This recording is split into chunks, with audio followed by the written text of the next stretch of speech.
অনেকদিন কৃষ্ণচন্দ্রকে জব্দ করা হয়নি যে, মনটা তাই কেমন যেন উসকুস উসকুস করছে। সেটা তো গোপালের জন্যে। গোপালই তো মুশকিল আসান হয়ে সব সামলে দেয়। প্রতিবারে সামলে দেয় বলেই কি আর এবারে সামলাতে পারবে? না না না না না, এবার কৃষ্ণচন্দ্র জব্দ হবেই হবে, তবে একটু অন্যরকম ভাবে। আপনার কথাটা তো কেমন অন্যরকম শোনাচ্ছে জাহাপানা। তাহলে তুমি শোনাও। কি জাহাপানা? আমার কত ধনরত্ন আছে সেটা কি তোমার জানা আছে উজির? না জাহাপানা, তবে জানার আগ্রহ আছে বিস্তর।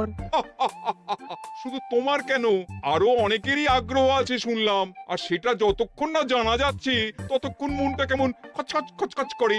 করে বই কি, এই তো প্রশ্নটা শোনার পর থেকেই আমার মনটাই কেমন একটা উসকুস উসকুস করতে শুরু করে দিয়েছে। আমার হাতে একটা অস্ত্র চলে এসেছে, এবার তাই আমি এমন এক প্যাঁচ কষবো যে কৃষ্ণচন্দ্র মনে মনে কিছুতেই শান্তি পাবে না, আর তাকে অশান্তিতে রাখতে পারলে আমার যে কি শান্তি কি শান্তি, কি বলবো।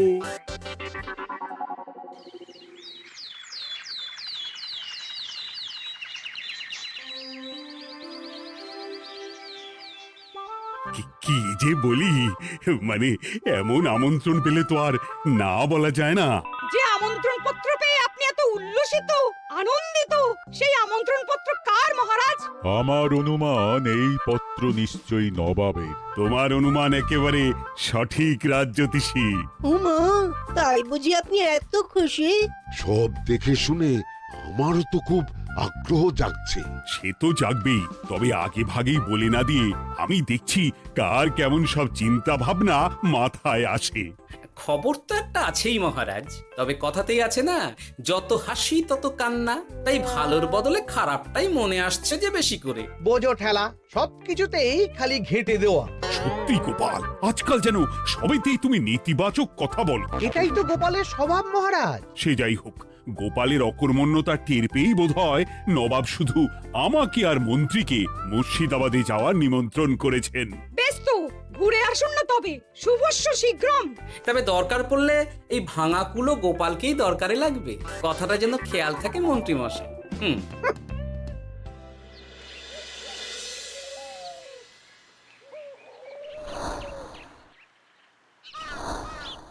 খেয়াল করেছো গিন্নি, আজকাল আমি কেমন কথায় কথায় গোপালকে চুপ করিয়ে দিচ্ছি। কেন গো, কি হলো আবার? হবে আবার কি, নবাব বাহাদুর আমাকে আর মহারাজকে নিমন্ত্রণ করেছেন তার খাস মহলে। ও শুনে যে আমার কি আনন্দ হচ্ছে। ও তাহলে এই ব্যাপার। আস্তে গিন্নি আস্তে, নবাবের ধন সম্পদ দেখার শখ মহারাজের অনেক দিনের। আমি শুনেছি নবাবের ওই খাস মহলের ভেতরেই নবাবের গুপ্ত কক্ষ আছে, যেখানে নবাব হীরা জহরত এসব রাখেন। একা তো সেখানে যাওয়া যাবে না, তাই এই মহারাজকে নিয়ে তুমি মুর্শিদাবাদে যাবে? যাবো তাই নয়, নবাবের গুণকীর্তন করে তার মেজাজ এমন ভালো করব যে নবাব সেখান থেকে কিছু দান খয়রাত করে ফেলবেন আমাকে। তাই নাকি? তবে না তো কি, গোপাল তো খেতে পাবেই না, গন্ধও শুঁকতে পারবে না। তুমি তো বারবারই চেষ্টা করো গোপালকে সরিয়ে দিয়ে বাজিমাত করতে, কিন্তু শেষ পর্যন্ত চিৎকার হয়ে যাও। গোপালই তো তখন উদ্ধার করে, সেটা তোমার খেয়াল আছে তো? আমার মাঝে মাঝে সন্দেহ হয় গিন্নি, তুমি তলায় তলায় দল বদল করে গোপালের দলে চলে যাওনি তো?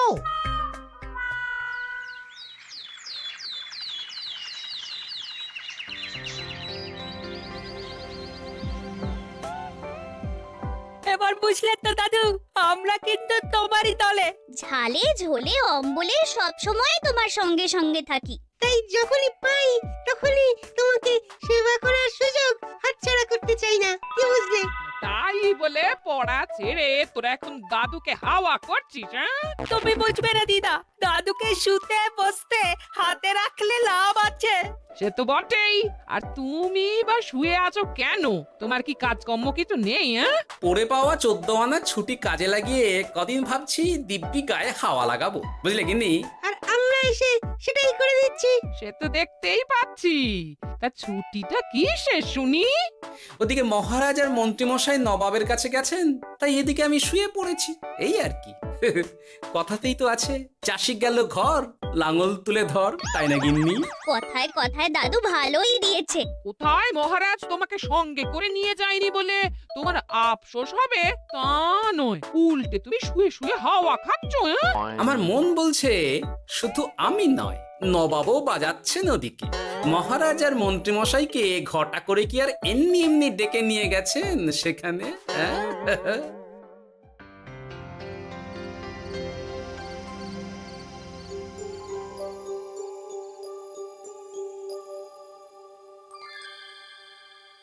ডেকে নিয়ে এসে নবাব যে ঠিক কি করতে চাইছেন সেটাই তো বুঝতে পারছি না। অত বোঝার কি আছে মহারাজ? খাবো, শোবো আর গুপ্ত কক্ষে ঢুকে নবাবের সঞ্চয় দেখব, তাহলেই তো হবে। তাই কি আর হবে কে জানে। না না, জানতে তো আমাকে হবে। এখানে এসে তোমাদের কোনো অসুবিধা হচ্ছে কিনা সেটা আমাকে জানতে হবে না? আপনি কিচ্ছু ভাববেন না জাহাপানা, ব্যবস্থা সব করাই আছে। না না, এমনিতে কোনো অসুবিধে নেই, তবে একটা অস্বস্তি হচ্ছে বটে। আসলে মহারাজ বোধহয় মনে মনে ভাবছেন নবাব বাহাদুর নিশ্চয়ই তাকে ডেকে এনেছেন তার গুপ্ত কক্ষে কত মণিমাণিক্য ধন সম্পদ আছে সেটা দেখানোর জন্য। তাই নাকি? মানে এখানকার হিরে, সেখানকার চুনি, অমুক দেশের পান্না, তমুক দেশের মুক্ত। শুধু কি তাই, আরো কত কি। হ্যাঁ হ্যাঁ, সেগুলো যতক্ষণ না দেখতে পাচ্ছেন ততক্ষণ মহারাজ ঠিক স্বস্তি পাচ্ছেন না। এই যে কৃষ্ণচন্দ্রের যে আমার ধন সম্পদ দেখার প্রবল ইচ্ছা আছে সেটা আমার ভালো মতোই জানা আছে। তবে সবাইকে তো সবটা দেখাতে নেই, আর সবার জন্য সবটাও নয়, তাই না? তাই কি জাহাপনা? তাই গুপ্ত কক্ষের ভেতরে কি আছে সেটা না হয় না দেখাই থাক। না না, তোমরা বরং খানা পিনা করো গিয়ে, হ্যাঁ, বিশ্রাম নাও। উজির তোমাদের খেয়াল রাখবে, কেমন? এই রে, এটা কি হলো? কি আবার হবে? তোমার পাল্লায় পড়ে মান সম্মান সব গেল। এর থেকে আমার কৃষ্ণনগরই ভালো।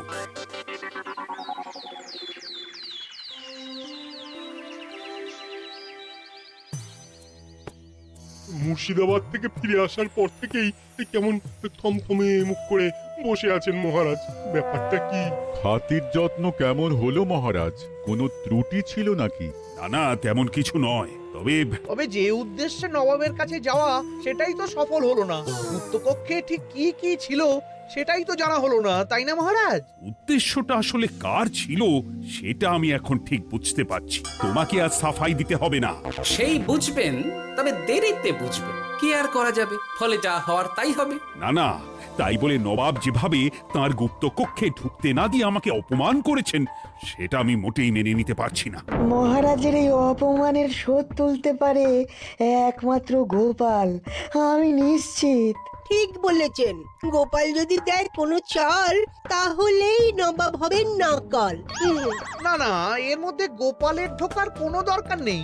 এটা মহারাজ আর নবাবের ব্যাপার। তুমি চুপ করো, কে কোথায় ঢুকবে সেটা আমায় দেখতে দাও। এখানে আর দেখার কি আছে মহারাজ? নবাবের মুখের ওপর তো আর কিছু বলা যাবে না। তুমি বলো গোপাল, সুযোগ পেলে তুমি নবাবকে পাল্টা শিক্ষা দিতে পারবে কিনা? সুযোগ পাওয়া যায় না মহারাজ, সুযোগ তৈরি করে নিতে হয়। তাই আমি সুযোগ তৈরিও করব আর তার সদ্ব্যবহার করব। আর এটাও বলে রাখছি, নবাবকে নাকাল করে সুদে আসলে আপনার অপমানের বদলা নিয়ে তবে ছাড়ব।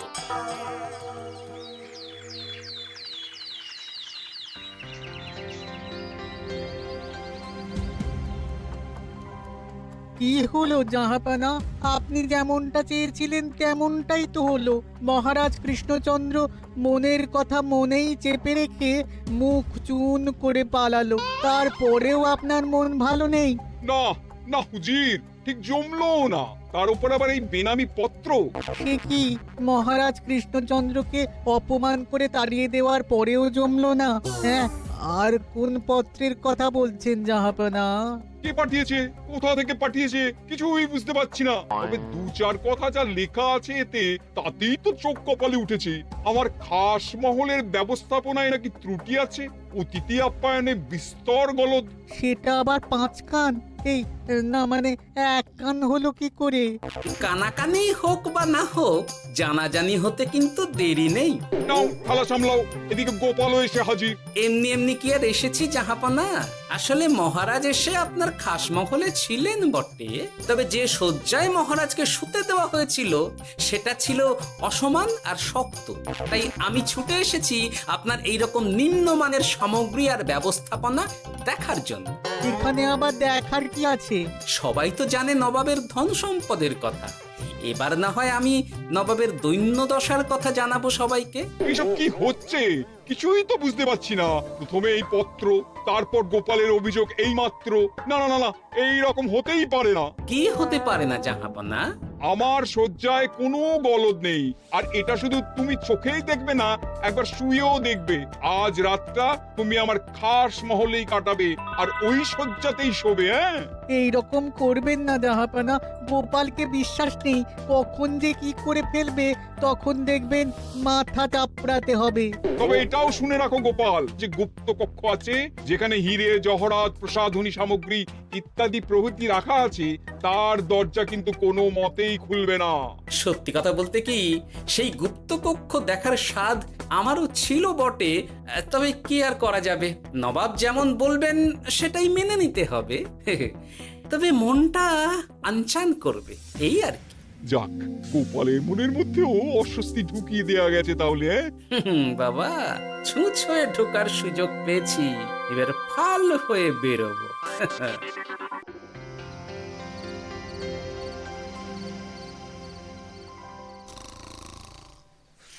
আপনি কিচ্ছু ভাববেন না জাহাপানা, গোপালকে আমি চোখে চোখেই রেখেছি।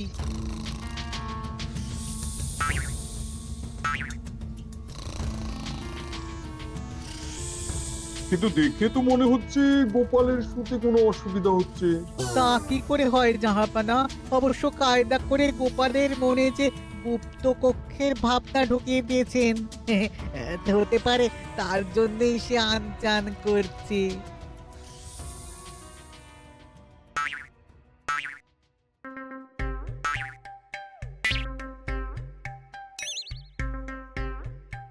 ওই দেখো, গোপাল হঠাৎ কি শুরু করেছে। তাই তো, কিন্তু কি করতে চাইছেটা কি? কি হলো গোপাল, কিছু বলবে নাকি? কি আমি কোথায়? ও, এটা তো রাসমহলই মনে হচ্ছে। এখানেই তো তুমি ছিলে, কি মুশকিল। আচ্ছা, তোমার অসুবিধাটা ঠিক কোথায় হচ্ছে বলো তো? না না, শুতে তেমন কোনো অসুবিধা বোঝার আগেই তো অন্য অসুবিধে শুরু হয়ে গেল। আসলে সত্যি সত্যি তো আর গুপ্তকক্ষে ঢুকতে পারিনি, তাই স্বপ্নে ঢুকেছিলাম মনে হলো। তারপর সেখানে ঢুকেই দেখতে পেলাম বস্তা বস্তা ধনরত্ন। আমি তো সেই বস্তার ভেতরে হাত ঢুকিয়ে সেগুলোকেই তো হাত দিয়ে তুলছিলাম। এবার তো বুঝতে পেরেছো যে তুমি স্বপ্ন দেখছিলে। এবার ঠিকঠাক ঘুমো তাহলে।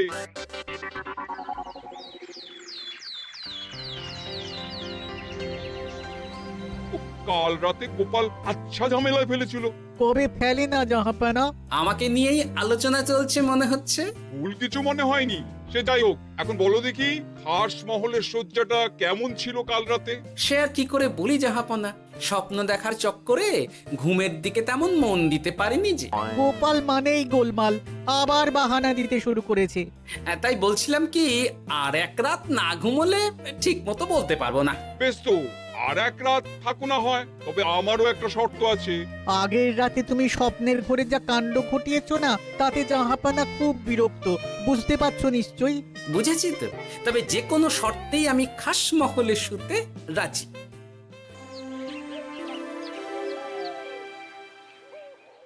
আমার এক কথায় রাজি হয়ে গোপাল নবাবের কাছে ছুটে গেল, কিন্তু কই, এখনো তো ফিরে এলো না।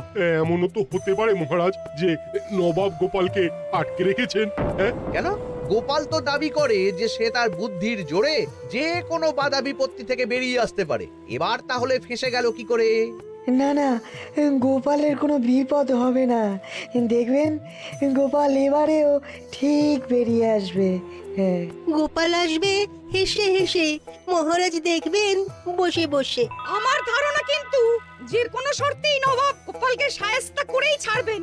গোপাল যখন নিজে থেকে নবাবকে খোঁচাতে গেছে তখন আঁচড় তো খেতেই হবে। কি জানে নবাব আবার গোপালকে কিভাবে জব্দ করছেন কি জানি।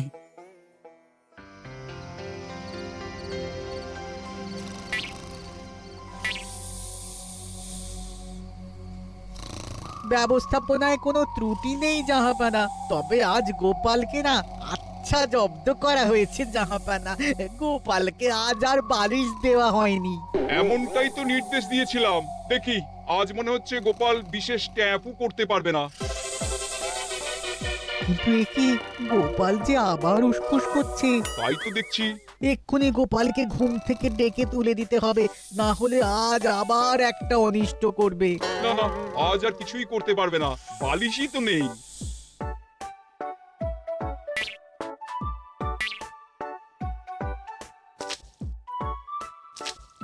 এ কি, গোপাল তো আবার শুরু করে দিয়েছে। ধরো ধরো ধরো, এক্ষুনি ধরো ওকে। আরে ওঠো ওঠো, জেগে ওঠো গোপাল। আরে হচ্ছেটা কি? আজ আবার তোমার কি হলো? এ হে, আজ আবার একটা গন্ডগোল করেছি মনে হচ্ছে। গন্ডগোল বলে গন্ডগোল, জল ছড়িয়ে কি অবস্থা করেছো দেখো। আমার কোনো দোষ নেই, কিন্তু সেই আবার গুপ্তকক্ষের স্বপ্ন এলো আর গোলমাল হয়ে গেল। আজ আবার কেমন স্বপ্ন এলো? গুপ্তকক্ষের যেদিকে আরব আর পারস্য দেশের আতরের সম্ভার ছিল, স্বপ্নে সেই দিকে ঘুরছিলাম আজ। সেগুলো ছড়িয়ে ছড়িয়ে দেখতে দেখতেই স্বপ্ন ভেঙে গেল। বটে, দাঁড়াও, কাল সকালই তোমার ব্যবস্থা হচ্ছে।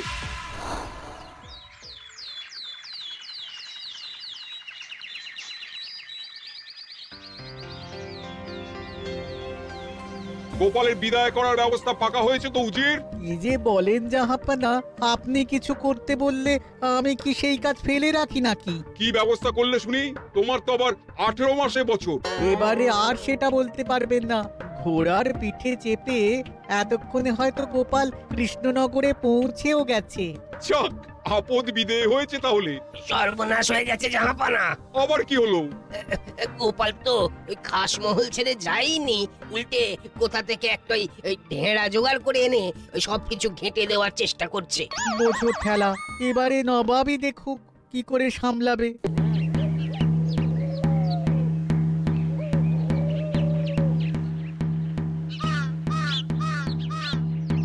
শুনুন শুনুন শুনুন, আরে আরে আরে, আরে কি শোনাচ্ছটা কি গোপাল?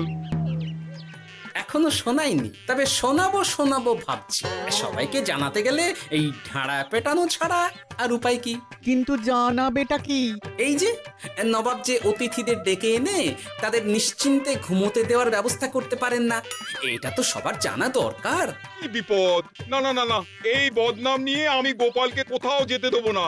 তাহলে কি করতে হবে জাহাপানা? আজ ও রাতে গোপাল খাস মহলে শোবে। এই তো এবার পড়েছেন গোপালের জালে।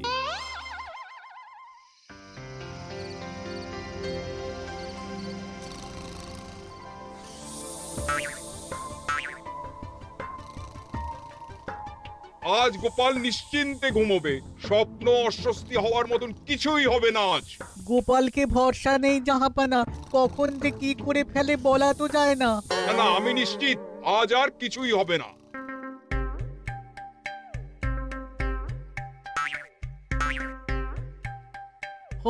হবে না বলতে বলতেই হতে শুরু করেছে জাহাপানা। আরে ওকে গিয়ে চেপে ধরো এক্ষুনি। ঘুমের ঘোরে আবার কি করছো গোপাল? এবার আবার কি হয়েছে? আবার কি স্বপ্ন দেখছিলে নাকি? কি মুশকিল হলো বলুন তো দেখি। গুপ্তকক্ষে ঢুকতে পারিনি, কিন্তু তার স্বপ্ন দেখা তো থামছে না। তার মানে? আজ স্বপ্নে দেখছিলাম গুপ্তকক্ষের একদিকে দামি দামি রেশমি কাপড়, মসলিনের বিপুল সম্ভার, ওই সেগুলোই টেনে টেনে দেখছিলাম আর কি। তাই বলে পর্দা ধরে টানাটানি করতে হবে? ওই দেখুন, ওগুলোকেই তো মসলিন ভাবলাম। না না না না, এবার আমি মনে মনে স্থির করে ফেলেছি এই ঝামেলা থেকে বেরোবার একটাই উপায়, আর সেটাই এবার আমি করব।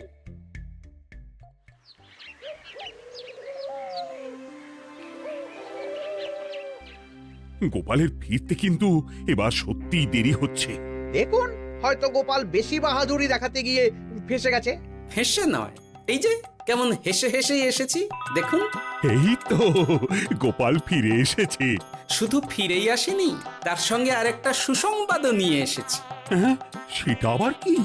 আমার প্যাঁচে পড়ে নবাব শেষ পর্যন্ত বাধ্য হয়েছেন গুপ্তকক্ষ খুলে দিতে, সঙ্গে কিছু উপঢৌকনও দিয়েছেন।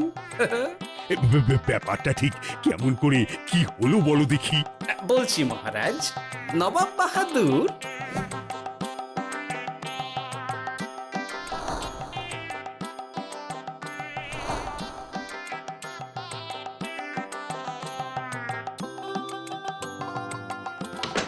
এসো গোপাল, তোমার জন্য আমি গুপ্ত কক্ষের দরজা খুলেই দিলাম। তবে খবরদার, আবার উল্টো পাল্টা স্বপ্ন দেখে ঘুম নষ্ট হওয়ার বাহানা দেবে না। আর কৃষ্ণচন্দ্রকে গিয়ে বলবে তারও আর গুপ্ত কক্ষ দেখতে আসার কোনো বাধা নেই। আর একটা কথা,